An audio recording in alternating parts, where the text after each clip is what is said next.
they are. The Titans are built in that physical manner. They can run the football, and I think they're heating up right now. I think when you see the way that they're playing, it's confidence inspiring for this offense. And when you have a guy like Henry that's that physical and he can run your team over, I really think that this is a setup where you look at a 12.5-point spread too. You'd walk into the staff room and say, this is insulting that they have 12.5 on us? So I really think that with this team, the way they're built, Tennessee, they can do this, and they might do it. Here's what we're going to do, RC. We're going to run Derrick Henry. If I'm the coach, if I'm Mike Vrabel, I'm going to change Derrick Henry's number this week to 12.5. I'm putting that on Derrick Henry's chest, and I'm having him run right through that Kansas City defense. What do you think of that strategy, Ryan Clark?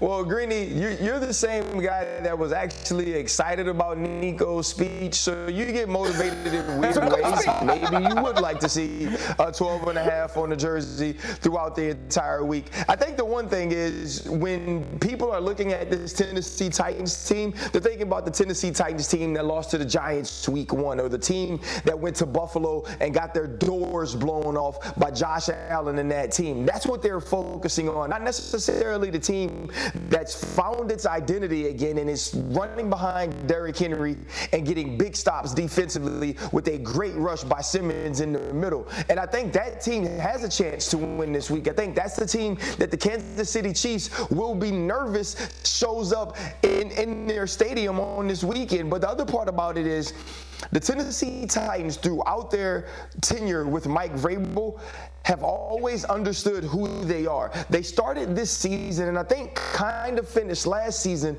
wanting to be something different because that's the way they felt like they had to win. Now they've dug back in to their foundation and their base.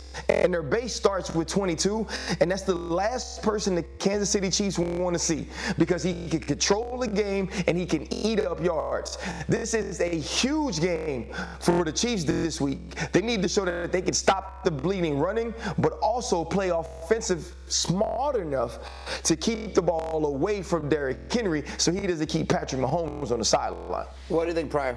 I think that Andy Reid is 20-3 after the bye. So while I don't think they should quite be 12.5-point favorites, you know what Vegas knows? Vegas knows that Andy Reid is so good when he's had a week to prepare. And I know that he's also 2-9 against the Titans. I know that Patrick Mahomes has not been great against the Titans. But I think that going into this, the fact that Tennessee doesn't have the outside weapons that they had last year, I think makes them more one-dimensional. And yes, that dimension is Derrick Henry. But I think that gives the Chiefs an edge. Stack the box. Willie Gay has played really well.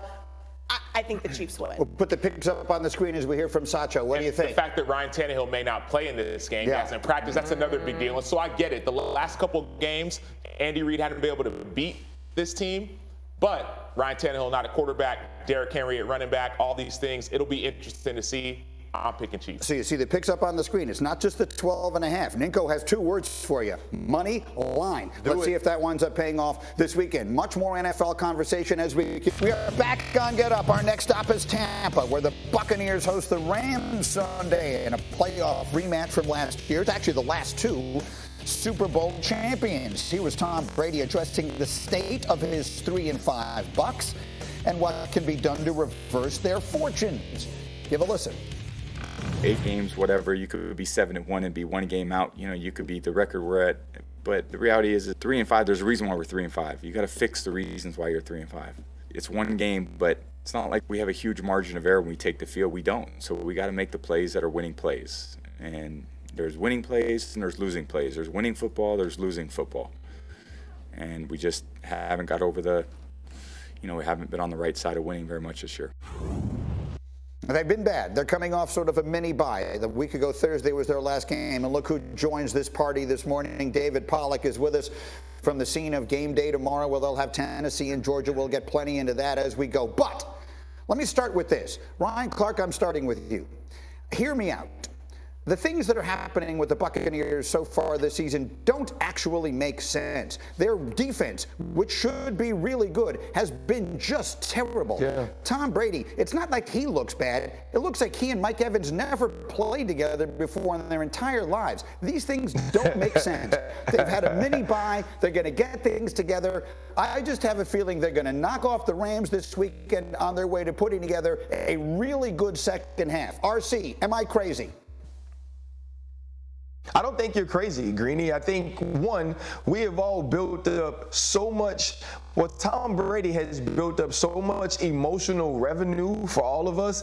We believe that he can fix anything, that any situation he's in, he can diagnose us and be a part of the solution. So I think that's number one. We've also seen this Tampa Bay Buccaneers defense be really good this year. We thought through the first 2 or 3 weeks of the season that they would be as dominant as they were on their playoff run. And also, Mike Evans and Tom Brady have done amazing things together throughout the 2 years or 2.5 years Tom Brady is there. So it's no reason to not think that things can get fixed. The problem is they haven't done it to this point. And to this point, this hasn't looked like any team that's resembled a Tom Brady team throughout the last 23 years, much less the last 2 years in Tampa Bay.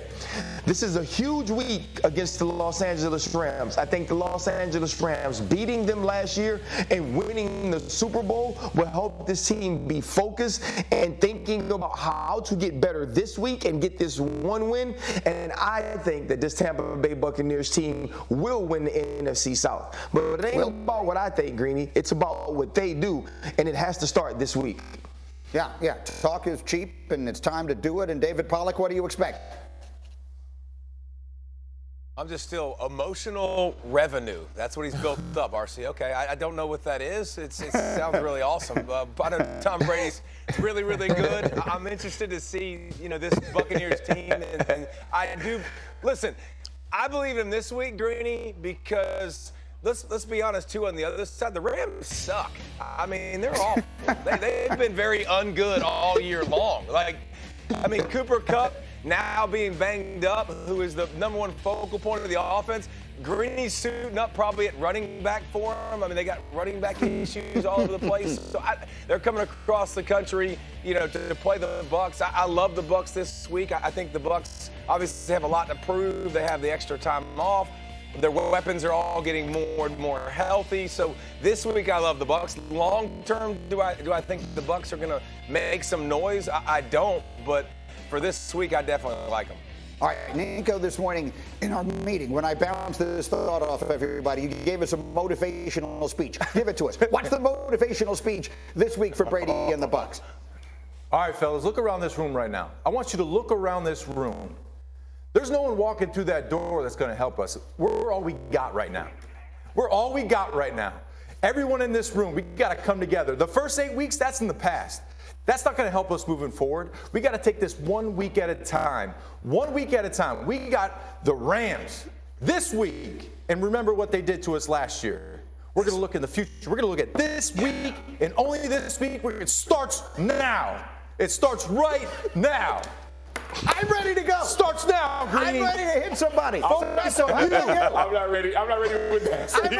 I'm ready with that speech. I'm gonna hit somebody. Not you, though. I don't know who, but I'm not hitting you. I'm not ready with that speech, but I think your point is a good point in that, and that's what they were doing. Like, they had a team meeting this week. Levante David said, the thing about Tampa Bay is that they've done it before. Like, the last 3 years, this defense, they've been the number one defense or either top 5 in stopping the run. This year, they're 24. We've done it before. Let's go back to who we used to be. Mike Evans, Chris Godwin. We've done it before. So, that's what we have to lean on. That speech, I ain't leaning on that speech. No, but the speech was good. I'm leaning on the fact that, we have all the